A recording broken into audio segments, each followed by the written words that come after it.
Earlier in the week, we told you Donald Trump's Department of Justice, they stopped the lawsuit against a petrochemical company in Louisiana's Cancer Alley.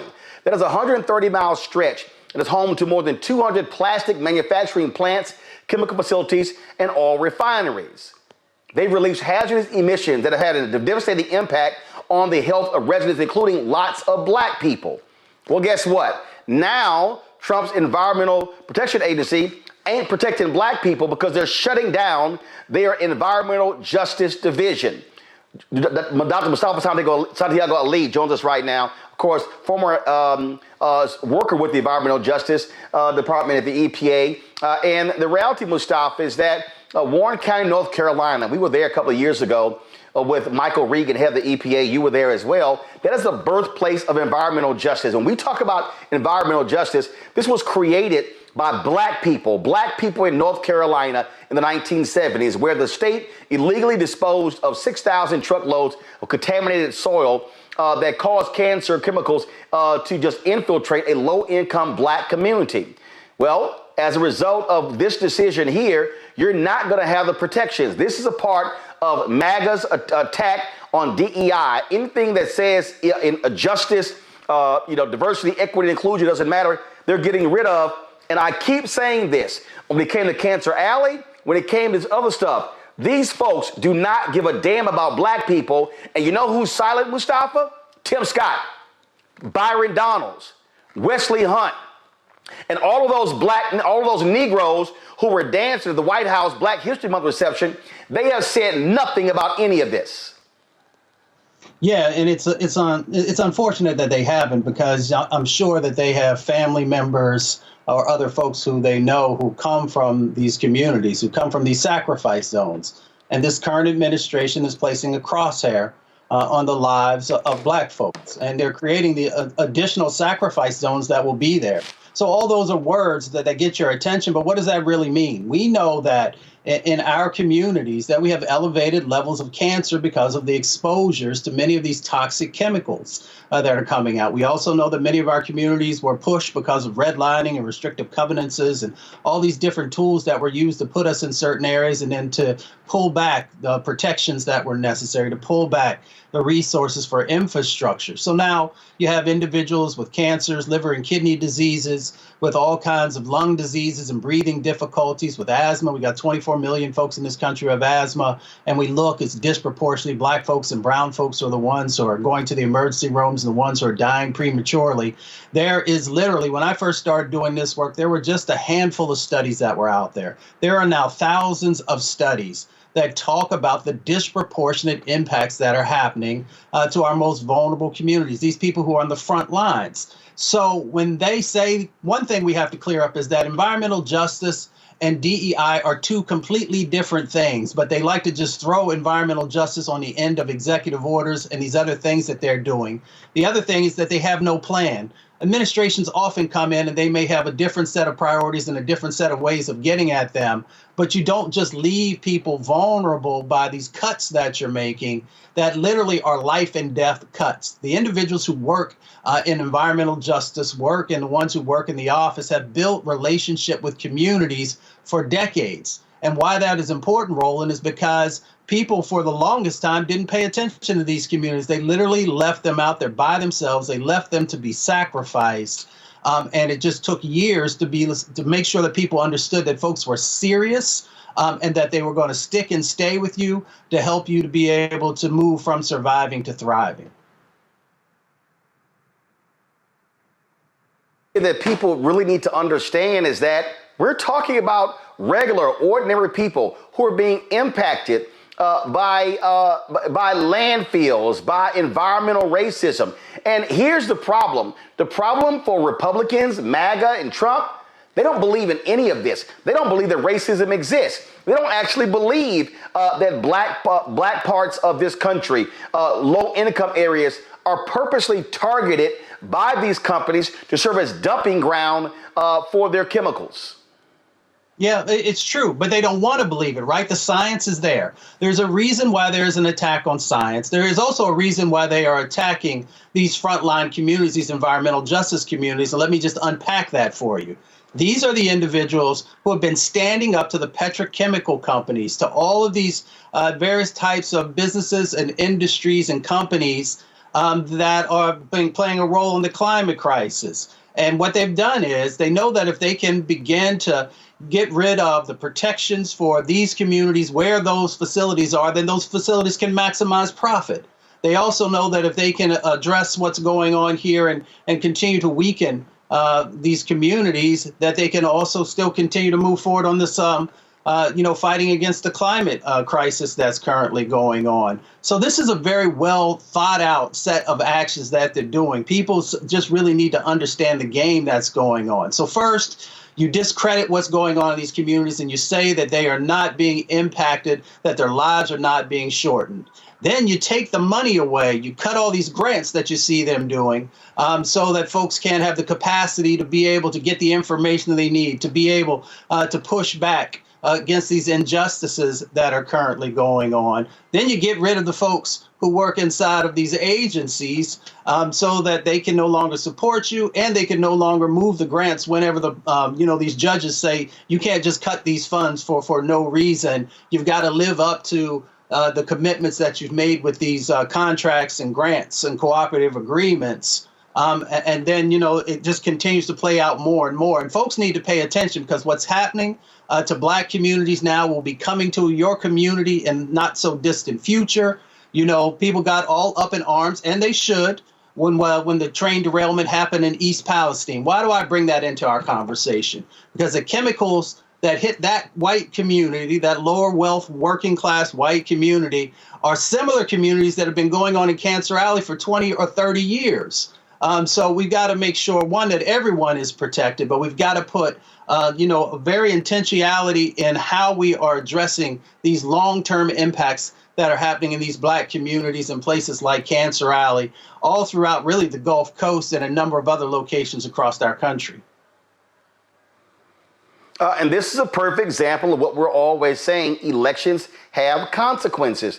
And so we're talking about being able to go after these companies in these areas. We're talking about folks being able to sue. There's so many ramifications here that people don't really understand what happens. If Black neighborhoods become dumping grounds, the federal government has basically said, hey, whatever, we don't care, because they're shutting down all 10 of the regional offices.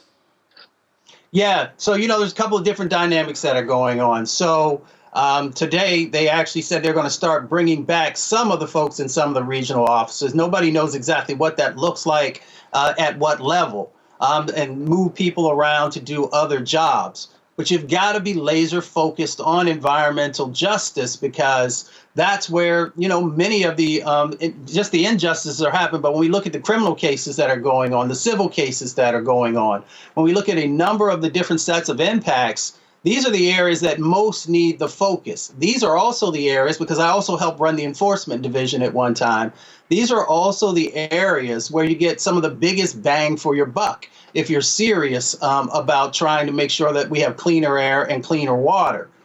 So we need to understand what's happening on the regional side of the equation, and we also need to make sure that we're understanding what's happening at headquarters, because both of them are critically important in making sure that you have that full safety net for the communities that have been unseen and unheard and disinvested in for decades.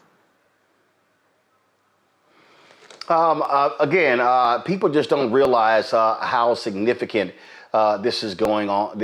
All of this is. I mean, it's so much that we can break down here. I want to bring in my panel, Reese Colbert, host of the Reese Colbert Show on Sirius XM Radio out of Washington, D.C. Dr. Greg Carr, Department of Afro-American Studies, Howard University, host of the Black Table on the Black Star Network, also out of D.C. Jade Mathis Law Firm out of Washington, D.C. Glad to have all three of you here. Greg, I want to start with you. Comment, but also a question if you have one for Mustafa.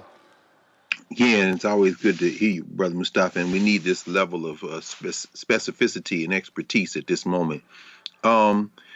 Rereading that chapter in Project 2025, you laid it out beautifully, brother. This is all about business and money, and they don't want anybody in their way. Question, since we know that they are trying to withdraw into themselves, disengage with the entire world across the spectrum, including on this issue, How do you see other countries stepping in, stepping up, forming different relationships, alliances in this moment? I mean, you've got a couple different dynamics that are going on. So you've had some relationships underneath of the environmental justice paradigm that have been built with some African countries who are also, the fossil fuel industry, has moved into those spaces, and now they're seeing some of the impacts. And those countries are trying to balance out because folks have stripped away, many of the opportunities and stripped away a lot of natural resources. So you've got that dynamic. When you come up to the climate level, when you have the president who removes himself from the Paris Climate Agreement and many of these, important sets of treaties and other types of things, a part of that also is vulnerable communities that are inside of there. So that is also not just removing people from the work that needs to happen to address the climate crisis, but also the vulnerable communities are being impacted, one from the storms and these extreme weather events, but also from the impacts that happen from exposure to these toxic chemicals. So, Greg, you've got this double whammy thing that's going on, but there are folks who are stepping up. You've got folks in Brazil and other places who are stepping up. Good. Thank you, brother. Reese. Always good to be with you, Mustafa. I'm curious about what do you think the impact of this will be on the pipeline in terms of this industry? We're seeing this administration hollowing out various industries. I know there are reports about them potentially looking to cut 50% of NASA's budget, which will decimate the aerospace industry. So I'm curious if part of this is to not just have an immediate impact in terms of the environmental justice work being done, but also to get people to perhaps reconsider going into the field around environmental justice and climate change work. Yeah, thank you, Reese, for that. Let's unpack that in two different ways. So one is the fact that all these kids who are out in these communities are now dealing with or going to get these additional exposures, right? And these exposures have all kinds of problems with them, neurological problems that come from certain exposures to certain chemicals. Makes it more difficult to learn, which means that more than likely you may not make it to college. So you may not become an engineer or a scientist or a lawyer or a number of different positions that are incredibly necessary. So it has these direct impacts inside of our communities. When it comes to the agency, there is an intergenerational paradigm that's so critically needed, because you're going to have those folks who have been around for 20 or 30 years who are going to end up retiring in a natural cycle. And then you have these younger people who learn from folks who have been there so that they're prepared to be able to continue the work and expand the work and take it to a whole nother level, because they're bringing all kinds of additional information that comes through innovation and ingenuity. So you also break that bridge, if you will. So they understand this dynamic. When you see them going after folks who are probationary, and many times those are younger people who are, excited about being able to give back to their country, to take that oath and to do work that is protective. So you take that part out. And then, of course, when you look at EJ, and there are all kinds of different folks who have been working on EJ at different percentages, it helps to make sure that it's fully integrated. So there's intentionality in, these cuts that they're making, understanding that not only in this moment does it have impacts, but it has impacts for decades to come. Jade? Yeah, thank you for having me, Roland. So for 3 years, I worked with the National Institute of Health, and I worked on their All of Us research program. And we traveled to marginalized communities, particularly in southern states like Texas, Mississippi, North Carolina, where there are a lot of health impacts, as you said, people who live in those environments and that have those polluted communities, right? And I saw firsthand how many people were diagnosed with cancer, how many babies were diagnosed with asthma, right? And unfortunately, as you said as well, how many psychological conditions. And what we were doing at that time was working with physicians and clinicians and researchers to find cures for these conditions, right? That's precision medicine for our community. But one of the main things that I noticed during that is that we already know there's a big, huge mistrust in our community when it comes to medicine and physicians and that type of thing. Do you think that this just made the mistrust even worse with those states or our community and marginalized community? Oh, without a doubt. I mean, again, it takes time to build trust. And once you've severed that trust, we know how easy it is, right? to no longer have faith in the government, whether you're talking about the federal government, state government, or local governments. So they understand that all of these cuts that they're making, when I say cuts, not just cuts to budgets, I want you to think about it in each and every aspect of a relationship with a government. They know what they're doing. So not only does it break the trust, but it also is going to impact long-term people's health. Because if you really start to unpack this stuff, and Roland is one of the only places that is actually talking about environmental injustice, environmental racism of all the media networks that are out there. And they're making a big mistake by not focusing here, because you also see that they're making cuts to a number of the universities and research entities as well. And if they can do that, that means that when Black folks and brown folks bring information forward through community-based knowledge, that now folks no longer also can help to validate that through some of the universities, because many communities don't have the capacity to do full out, multi-year studies. So they understand this game that they're doing. And of course, it's also related to other issues. But environmental justice talks about economics, talks about transportation, talks about housing, talks about our public health. It talks about, even though it's not an official component of it, about generational wealth, because they know that if they can devalue the land, then our people, can no longer afford sometimes to be there, can't afford the additional infrastructure. So then they have the ability, as we see with the stock market stuff that's going on, for people to then be able to swoop in and purchase the land for cheap. Because they know our housing values won't go in. They know that if you're poisoning the land, that our folks who are traditionally folks who grew their own food can no longer grow their own food because they're now planting stuff in toxic lands. So we've just got to understand, sister, the whole totality of what's going on, and help people also to understand not just the impact side of this equation, but also the opportunity side of the equation.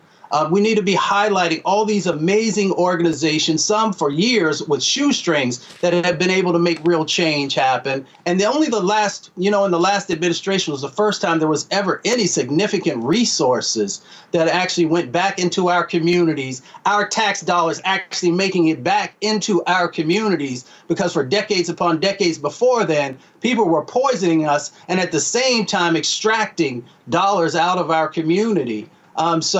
We've got a chance now to really put a spotlight on what's going on, both the injustice side of what this administration is doing, but also highlight all the amazing folks on the ground who've been able to make some positive moves and positive change. But, if you continue to just place these types of burdens on people's backs, eventually, even though we are a resilient people, we can only do but so much. Indeed. We were there, of course, covering that huge announcement that Michael Regan made. We were the only national outlet there that was actually live streaming that particular event. And yeah, it doesn't get any attention. I can guarantee you the shutting down of these offices won't get any attention on MSNBC, CNN, Fox News, ABC, NBC, CBS, and this goes to show you why it's important to have Black-owned media to amplify this particular issue, because we are impacted. And as I keep saying, all of these pro-life conservatives, it's amazing how you can't find them anywhere. So they don't care if these Black people are dying. These low-income people are dying because they don't care about life. What they care about are the profits of all of these major companies. And that's all Donald Trump and Elon Musk and Republicans care about. They don't care about the economy. They don't care about the environment. It's all about how can these companies just rape the land and do whatever they want to without any consequence to our air quality or our water quality or our soil quality. As simple as that. So, Mustafa, we appreciate it. Thanks a lot. Thank you. Hello, I'm Isaac Hayes III, founder and CEO of Fanbase. And right now, we're accepting investors in our $17 million round to revolutionize the future of social media.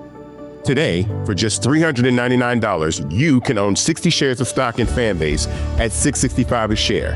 Go to startengine.com/fanbase and invest today. While the big platforms have grown too massive and disconnected from their users, Fanbase is building a platform where creators and users truly come first. We've already raised $8.6 million from everyday investors who believe in this vision, and now you can join them. This is your chance to invest in a social media tech company with over 1 million users that is disrupting media by allowing anyone to reach all of their following and monetize their content from day one. The market is changing, big platforms are failing to serve their users, and fan base is stepping up to fill the gap. Don't wait until it's too late. Invest now. Invest for yourself and your future. Go to startengine.com/fanbase and own the future of social media.